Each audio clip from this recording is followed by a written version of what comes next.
Goeiedag, baie welkom by Daaglikse Brood. Vandag gaan ons kyk in 2 Samuel 6 vers 9 staan en Dawid het daardie dag vir Jotawai bevrees geword en gesê, hoe kan die ark van Jotawai na my kom? Hoekom het Dawid bevrees geword? Ussa was 'n tragiese dood, hy het 'n tragiese dood omgegaan en toe die verbondsark teruggebring is na Jerusalem. Die ark wat die teenwoordigheid van Abba Vader verteenwoordig het, is op 'n wa vervoer. En toe die osse struikel, raak Ussa, wat nie 'n priester was nie, aan hierdie ark, om dit te stabiliseer, en iets wat streng verbied was, volgens Abba Vader se instruksies in Numeri 4 vers 15. En 2 Samuel 6 vers 7 sê, daarop het die troon van Jotawai teen Ussa ontvlam, en Jotawai het hom daar getref oor die vergryp, sodat hy daar by die ark van God gesterf het. Wat was Dawid se reaksie hierop? Hy het Abba Vader gevrees. So dink daaroor, wat dink jy is een van die mees invloedrykste emosies wat 'n mens laat beweeg, of wat 'n mens in aksie kry om dinge te doen of nie te doen nie?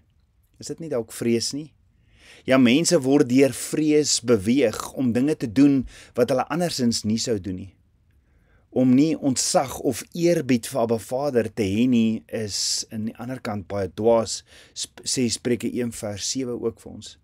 'n Lewe sonder ontzag vir Abba Vader is soos om sonder 'n kompas in 'n wille see in te vaar.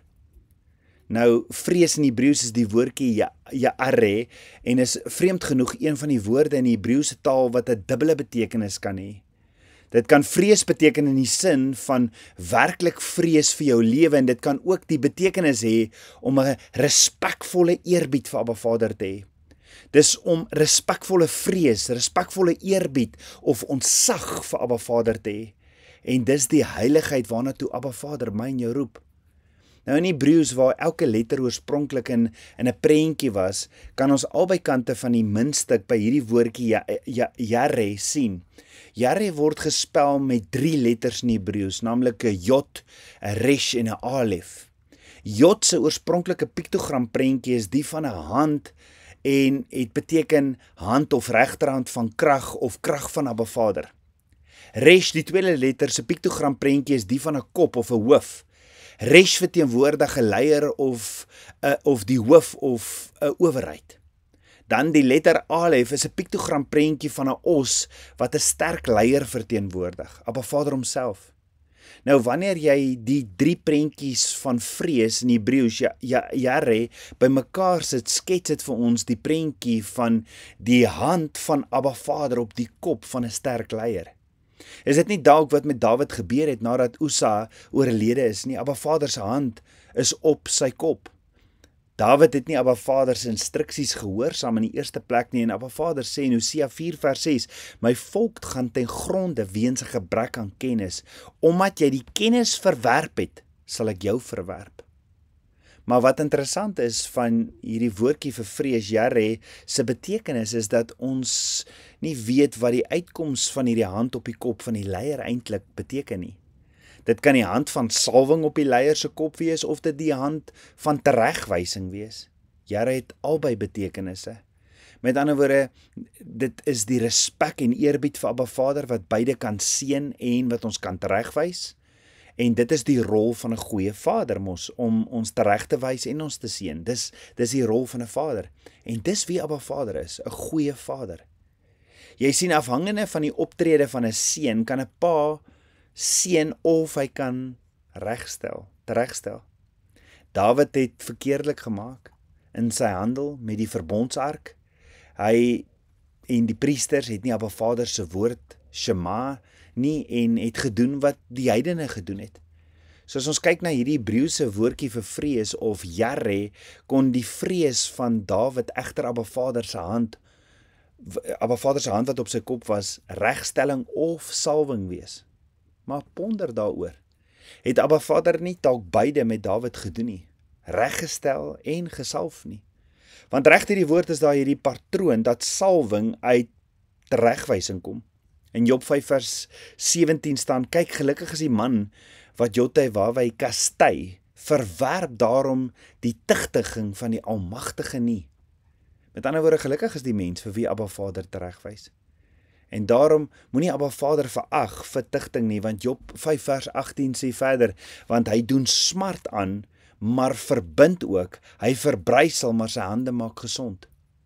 Dawid het nie net gevrees vir sy eie veiligheid nie, maar hy het 'n diep respek vir Abba Vader se heiligheid en regverdigheid gekry. En die vraag is, het ek en jy nog daardie ontzag vir Abba Vader om hom te gehoorsaam? Dawid het net Abba Vader se hy wou net in die teenwoordigheid van Vader wees en wou gehad het die verbondsark moet Jerusalem toe kom. Maar sien, maak nie saak hoe mooi jou bedoelings is nie. Dit verg nog steeds ten alle tye gehoorsaamheid. Deuteronomium 11 vers 1 sê, daarom moet jy Jotewawwe jou God lief hê en altyd sy ordening, sy insetting, sowel as sy verorderinge en sy gebooie onderhou. Dawid het besef dat die gehoorsaamheid aan Abba Vader nie ligtelik opgeneem kan word nie. Wat doen Dawid toe? Dawid laat toe die ark vir 'n tyd in die huis van Obed-Edom bly. En 2 Samuel 6 vers 12 tot 15 sê, toe Dawid sien dat Abba Vader Obed-Edom se huis seën, bring hy die ark later met groot vreugde en aanbidding na Jerusalem. Die keer volgens Abba Vader se instruksies, met priesters wat die verbondsark dra.